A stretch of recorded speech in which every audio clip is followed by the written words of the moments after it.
being honest with ourselves, we all want to feel loved. We all want to feel accepted. We all want to feel valued and like we matter. We all want to be brought in. We want to be acknowledged, and we want to be seen for who we are. And the feeling of rejection can swipe away all of this. Rejection and betrayal, they're closely related. Betrayal is a broken trust, while rejection is about the feeling of being dismissed or devalued. And rejection can often feel like betrayal, especially when it comes at the hands of someone close to us. A friend, a leader we trusted, or even by our family. Rejection hurts. Rejection cuts deep, and rejection can cause us to question our value, our worth, and who we are.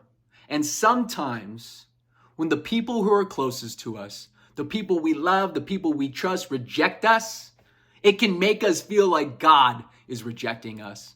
And while the emotions of rejection are real, the message they tell us are a lie.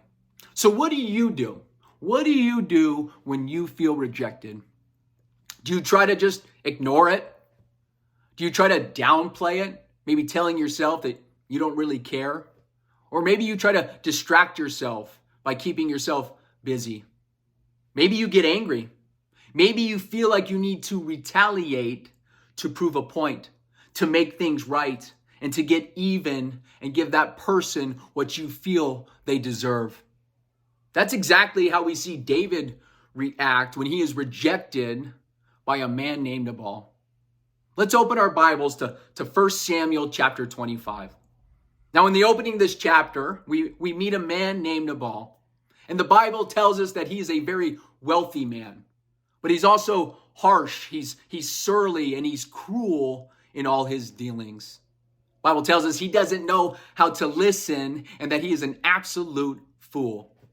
And for Nabal, he is in a season of abundance. It was sheep shearing time. And let's just say for Nabal, business was good. He was in a season where all of his investments were beginning to pay out. And some of David's men, they came to him and they greeted him in peace. Look at what verse 6 says. They said, "Long life to you, good health to you and your household, and good health to all that is yours." David's men are showing Nabal great kindness and respect. Then they asked if he would share some of his abundance with them. After all, they did play a vital role in his success as they protected his shepherds. Let's look at Nabal's response. Verse 10, he says, "Who is this David? Who is this son of Jesse? Many servants are breaking away from their masters these days. Why should I take my bread and water and the meat I've slaughtered for my shearers and give it to men coming from who knows where?" Look at the disrespect here. He asks, "Who is this David?" Nabal knew who David was. Everybody knew who David was. So in asking this, he isn't really asking who David is. He is devaluing who David was. He then belittles David's family, and he compares David, this mighty warrior, the soon-to-be king of Israel, to that of a servant. Nabal completely rejects David. Not only did he reject his request for food, he rejected who David was. He totally dismisses and devalues David. And David, he didn't decide to ignore or distract or tell himself that this rejection didn't matter. No, David chose the path of retaliation. Look at verse 13. It says, David said to his men, "Each of you strap on your sword." So they did. And David strapped his on as well. About 400 men went up with David, while 200 stayed with the supplies. David is ready to fight.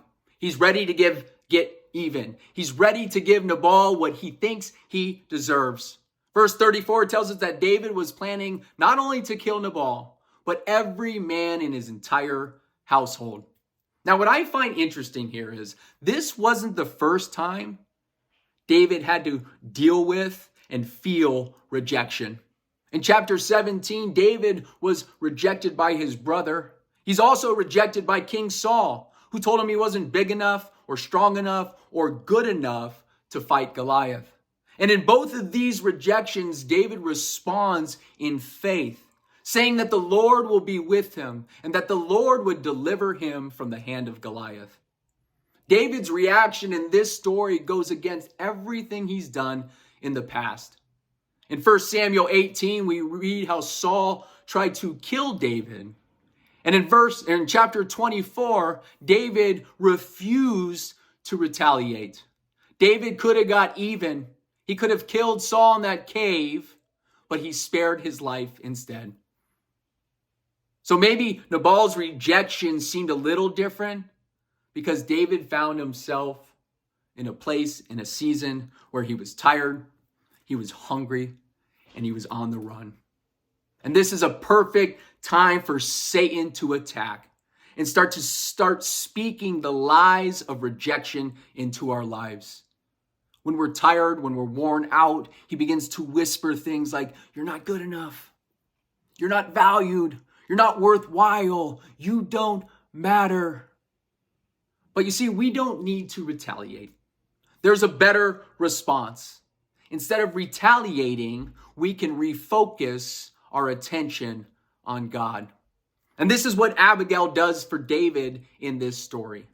She helps him to refocus his attention on the Lord. In verses 20 through 31, after she's learned what her husband has done, Abigail humbly approaches David and she falls to her face. She refers to David as Lord 14 times and recognizes him as the anointed king. Abigail reminds David that the Lord is with him and that the Lord will fight his battles. David didn't need to make things right by his own sword because God will do that. She reminded David that God had a bigger plan for his life and that he needed to focus on what God was doing and not what her husband wasn't doing. She reminds David that God will fulfill every good promise he has made concerning his life. And that when, not if, and I love the faith here, but when he is appointed king of Israel, he will not have to deal with the guilt of needless bloodshed on his conscience by retaliating and killing Nabal. Man, sometimes we need somebody in our lives to remind us of the future consequences of our decision. Abigail reminded David that God had chosen him. She reminded him that God was with him and that God had a bigger plan for his life. Abigail shifted David's attention from the lies of rejection and helped him to refocus on the truth of the Lord. So if you're ever feeling rejected and you're feeling like you want to retaliate with words or with actions that are not of God, remember this. God chose you. God loves you. God is with you, and God will fight for you. God will make all things right. He is the one that will repay. God has a plan for your life, and he works every situation for your good and for his will, which the Bible tells us is good and pleasing and perfect. Remember this, Jesus was rejected, but he never retaliated. Jesus willingly died on the cross for you and for me.